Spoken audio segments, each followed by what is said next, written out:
You want to support Roland Martin Unfiltered? Be sure to join our Bring the Funk fan club. Every dollar that you give to us supports our daily digital show. There's only one daily digital show out here that keeps it black and keep it real. As Roland Martin Unfiltered. Support the Roland Martin Unfiltered daily digital show by going to RolandMartinUnfiltered.com. You can make this possible. Of course, Arikana Chiambori Quayle served as ambassador to the African Union for 3 years here to the United States before she was let go. The African Diaspora Congress has an online petition demanding her reinstatement. They say she was fired because of influence and pressure exerted on African leaders and people by the former colonial powers of Europe. And now, of course, we had the ambassador on a couple weeks ago after she, of course, was terminated. And she says that the pressure continues on her. And now folks are trying to tarnish her name and reputation. She joins us right now. Glad to have you back. So since we last talked, what has happened? Well, out of the blues, 5 weeks after my termination letter, there is now another communique that came out a few days ago where basically I am being accused of a slew of things. Projects that I initiated in order to deliver on my mandate, they are now claiming they were not AU supported, which is quite ridiculous. Because those projects were based on what I used to request my budget. There was no budget when I first came in, the first year. So I had to present a budget specifically stating what activities I wanted to engage in order to deliver on my mandate, which are the two mandates, promoting Africa in the Americas, as well as galvanizing the African diaspora to participate in the development of Africa. That I did. The budget was given. I proceeded with creating the programs. These programs, quarterly, I would report back to the headquarters every program that I would have implemented. The main three ones were, for example, I organized the women into an association that they called the Pan-African Diaspora Women. This was not a registered entity. It was only a social organization for the purposes of diaspora women coming to the mission and discussing issues pertaining to the women. I also created the Pan-African Diaspora Youth. This was for young people. Also, they would come and would discuss their issues. And then, of course, we did the same thing with men. I took this opportunity to educate and inform the diaspora women and the diaspora youth and the men about the activities of the African Union, updates on decisions from the African heads of states. So it was really a very dynamic group of people, but it was difficult to all of us meet at the same time on their own, as women, as youth, as men. They would then have their own sessions and discuss their issues separately. So it worked very well in terms of promoting and galvanizing the African diaspora and making everybody feel that they were part of the process. So those were three. Trying to claim that I registered them illegally. They're not registered. I simply brought the diaspora together, which was part of my mandate. The other thing they're accusing me of having done, I had a program which was a joint activity between the State Department and the African Union Mission. The young African leaders from the continent came together and spent a day with young African leaders in the diaspora. It was a beautiful event. The youth engaged with each other. It is those kind of relationships that are going to give us the results that we need. Some of them have engaged in relationships that have lasted even to this day. That is what we need. We need to engage our young people. Again, even though this was with the State Department, they say it's not part of the AU program. The other program that I implemented was Miss African Union. It was an amazing event. We brought in African tradition, African wear. It was a 5-hour event. The dancers were the ghetto kids from Rwanda. We had the Rwandese traditional dancers, the ghetto kids from Uganda, and the Ndebele dancers. Amazing, amazing evening. All the contestants wore African clothes. The judges and the contestants had to learn about Berlin Conference, the Pact for the Continuation of Colonization, OAU, AU, all the way to the African Continental Free Trade Area. It was educational.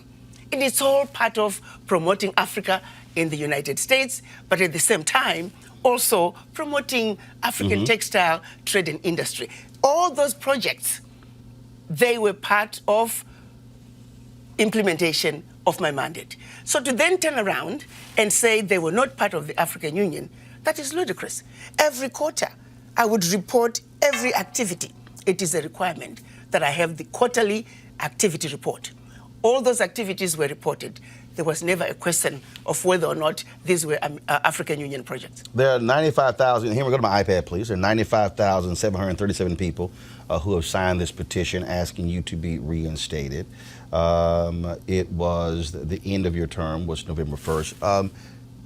So they decided to let you go, and you say you continue to, they're now trying to now make these allegations. Why are they afraid of you, in your estimation? I think what it is, it goes back to the 95,000 people who signed. They never expected that the diaspora would come up with such numbers. They feel threatened. And then secondly, lately, the diaspora, a few days ago, they also started another petition, which they are calling "Fuck You Must Go." I think that's really what led them into coming up with this venom. But they need to realize that the diaspora are simply expressing their anger and disappointment. For the first time, the diaspora are saying, we felt we are represented. We felt connected to the African Union. They were updated, and they really felt they were ready to move into Africa and begin to participate in building the Africa that they want. So my dismissal was sudden, and to them, they felt that the chairman simply did not care about the diaspora. So what you're seeing is the outrage from the diaspora, who really felt for the first time they had a representative who understood them, a representative who listened to them, and to have that representative suddenly taken away from them was a very painful thing. I have to tell you, some diaspora, they called me in tears. Even me, I'm surprised that I had such an impact to so many people, in so many lives, and around the globe. Honestly, if the truth be told, it's quite humbling when you see the response that's coming from the diaspora. So Chairman Faki needs to listen to the diaspora. They're trying to communicate with him, and it behooves him to pay attention to their voices. When you call, you want to have a couple of folks who have known you to also speak for you. Introduce yourselves. My name is Sylvia Litana Robertson, and I was the Deputy Director for the Miss African Union pageant. I'm Dr. Gloria Bozeman Herndon. I'm an entrepreneur, former diplomat, and I've worked very closely with Ambassador Quah. What do you think is going on here? Why are we at this point? It has to do with more than just this African Union situation. It's our situation in the world. Africa and the diaspora is strong and going, so you're going to have a lot of attacks. And the attack is coming from the inside. They're attacking us because they know we're powerful. Together we're powerful. Just think about the African diaspora and how much it contributes to Africa. If you talk to the man on the street, they say, look, my brother over in Washington, D.C. is going to send our family $1,000 a month. Without that $1,000, where would we be? There is a link between the Africa diaspora and Africa. And if we do not use that to the benefit of both of us, then we're going to have some issues. Somebody else is going to come in and take over that situation. So let's not be deceived. What Dr. Quah has done has been incredible, because I know this lady for what she is. In 2012, we had a leadership conference in Equatorial Guinea, and we had the best and the finest. And Dr. Quah, husband and wife, came, and they represented our health care. Now, I don't know how much you know about her, but she and her husband had 3 of the largest medical facilities in Nashville, Tennessee. This lady did not come to the African Union begging for money. She came with a whole lot of money and gave it up, sold 3, I don't know if I could have been so generous, sold 3 of her practices, sold homes, and she has one of the largest hotels in South Africa, an African African-American woman ambassador who has that. She's an entrepreneur. She's a medical doctor. And I was in Malawi with her when Melinda Gates was there, and with President Joyce Banda. She brought over a whole African mission, as well as containers of medical supplies to provide for the community. Now I'm going to tell you what kind of person would do that other than one who's truly dedicated, truly committed, and truly understanding the mission. I mean, we're not here for a long time to do nothing. I've been going to Africa for 50 years. You're supposed to tell me I don't look old. But you told yourself. Hallelujah. Okay. But she's given up a lot. She's sacrificed a lot. And I'm going to tell you, kudos to you, because this is only a short thing right now, and it's almost over. And it's not over until it's completely over. But what you're doing is you're moving to another level of sanctity and another level of positivism. So you've done a whole lot. I appreciate what you've done, and continue the work. Dr. Kwa, what can I say about her? If somebody doesn't have a mother, this is a lady that I would want to have as a mom, because she loves you all the same. She gives you all the exact same attention, no matter how tired she is. And for the AU to come out the way they have come out is really not fair. All the programs that Dr. Kwao had put together were all towards Agenda 2063, which is an AU baby. So I'm not sure where they're coming up with this, because the Padua and Padia, all of us volunteer freely. She never pressured anybody to come out there and do this and that. All she would say is, I'm talking about this, and we listen. Those of us who want to be part of it, we ran. I did. Chairman Faki, you don't know the mistake you've made right now. This lady has galvanized the diaspora like nobody has done before. You have just started a moving train, which is not stopping. We are going forward with our ambassador, which is Dr. Arikana Chihombori Kwao. You accuse her of stealing money from the pageant. No, she didn't. I, Sylvia Robertson, was the deputy director for that Miss African Union pageant. And might I say, I'm sure you saw the videos and you're probably just kicking yourself somewhere out there. But let me tell you something. From the get-go, when she told us about this pageant, she made it very clear, exclusively clear, that the AU does not have any money, the AU does not have any budget to pay anybody. However, there's a program that I have put before you. If you'd like to go ahead with it, please volunteer your time. And we ran. She asked us to come to her home, her house, not even the AU house. Doctor and Doctor's house. That's where we went in Virginia. She served us dinner with her money, not the AU money, her money from her house. And we all agreed to say we would do the pageant, because it's a passion for all of us. We are Africans, and very proud African queens and kings.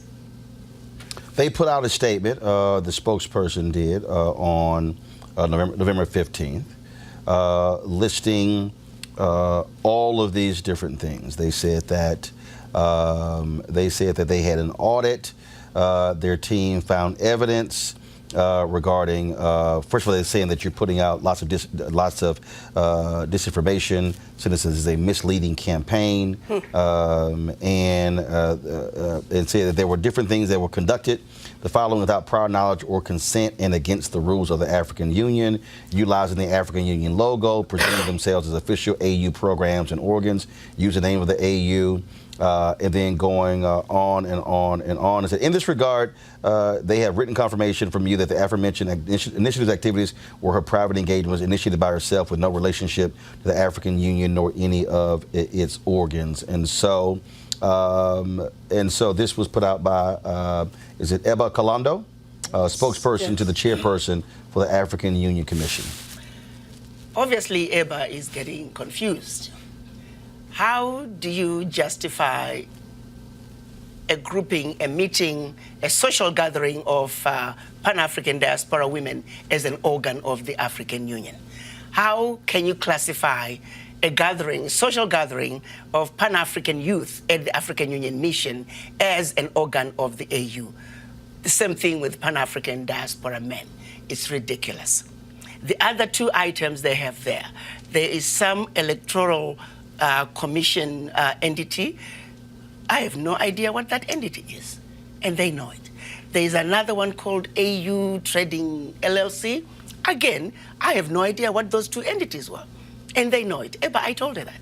I told her, I don't know where those entities came from. You're welcome to look them up. They were the names, and they happen to have an address for the AU. No idea where they came from. To suggest that I collected money from donors, which donors? You can't just make such a blanket statement. The Chevron issue, Melfoot of Constituency for Africa, told you that the money never came to me. He received the funds a month after our event. He was supposed to pay Intercontinental, but the funds had not been paid by Chevron. When the funds finally came, they came with also his own donation for his program, the Ron Brown series. So he asked Chevron if he could just apply all the funds to his program, and he was given permission to do so. The funds never came to the AU. The funds were never meant to come to the AU. And there is written confirmation, email communication to that effect, and Eba Kalondo has a copy of that communication. So all these made-up lies, frivolous accusations without any basis is trying to hide the fact that I came to an office that was basically a protocol office, an office that was basically dead. Even the State Department, some of the staff members told me they thought the mission had closed. Many of the Congress people that I met never even knew there was an African Union mission. This is a very important office in the Americas. This is an office that can go a long way. I came in less than 3 years. I completely turned this mission around. African Union is now respected in the US government. African Union is now known and respected not only in the United States, but in the Americas and the world. Single-handedly, I'm the one of the employees at the AU was telling me that if you search in social media, the one person who's consistently promoting African Union is the African Union mission through me. So rather than, instead of appreciating the work that I've done, which is what was indicated in the termination letter, that thank you for the wonderful work you have done, continue to do the good work. The question is, if October 7th, Musa Faki felt that I'd done a good job and that I should continue to do what I was doing, what has happened 5 weeks later? Why suddenly all these accusations? Eba Kalondo was interviewed on several platforms, and she denied any other reason besides the fact that my term had come to an end. And suddenly 5 weeks later, she decides, oh, there was a problem. All of it totally frivolous. Everything I did was in line with delivering my mandate. How else could I deliver my mandate if I did not create this program? I do want to ask you this question here, and that is, I saw one of the stories. So you, obviously, your criticism in terms of France's role, and there have been a couple of countries that have made some announcements on that. Benin? Yes. Benin president is now also is talking about requesting repatriation of the country's deposits to France. Well, that's certainly a positive advancement. That is a huge announcement, and we hope that France is not going to give Benin a difficult time in receiving and repatriating those funds. We also hope... And how much are we talking? Oh, my God, trillions. Trillions. It is not pocket change. That's just Benin. And remember, there are 14 countries. So we hope that all of them, Central and West African countries, can do the same. But they have to come together and do it at the same time. All right, then. Well, look, we certainly appreciate it. Thank you for all of you for being here. And we'll see what's next. And I've reached out to them to see if they will come on this show to share their thoughts, and hopefully they'll do so. I also wanted to just say one thing. I think as an African, I'm quite disappointed at the behavior coming out of the chairman's office. His behavior is unbecoming of such a high office. As Africans, we deserve better. and especially when it comes to the African Union, and today, in view of the African Continental Free Trade Area, trying to alienate the African diaspora is a big mistake. The African diaspora are not going anywhere. The African diaspora are the African Union. They are committed to playing their part in building the Africa that we want. So, Chairman Faki, we are asking you to please respect the office, and the diaspora are here to stay. Listen to them. They're trying to speak to you. All right. We appreciate it. Thanks a lot. Thank you. All right, folks, back to our Roland Martin Unfiltered video in just one moment. All right, folks, let's talk marijuana. The folks at marijuanastock.org have already reached more than half of their funding goal for this hemp CBD investment. That's right. If you want to take advantage of this opportunity, you need to do it now because it won't last much longer. Now, if you don't know, I'm talking about the hemp plant, the good cousin to marijuana, with a much higher concentration of CBD. That means hemp gives you all the medical benefits of marijuana without getting you high. Also, if you don't know, hemp farming is now legal in the United States, creating one of the largest commodities worldwide. Now, it's an investment opportunity for all of you, and that's where the folks at 420 Real Estate come in. Their business model is simple. They buy land that supports hemp CBD grow operations and lease it to licensed, high-paying tenants. That's right, they are hemp CBD landlords, and you can get in on the action. As hemp continues to change the economic landscape, 420 Real Estate is allowing you to chase the American dream. The best part, you can invest in this crowdfunding campaign for as little as $200. That's right, anywhere from $200 up to $10,000. To invest, go to marijuanastock.org. That's marijuanastock.org. Get in the game and get in the game now. Now back to your Roland Martin Unfiltered video.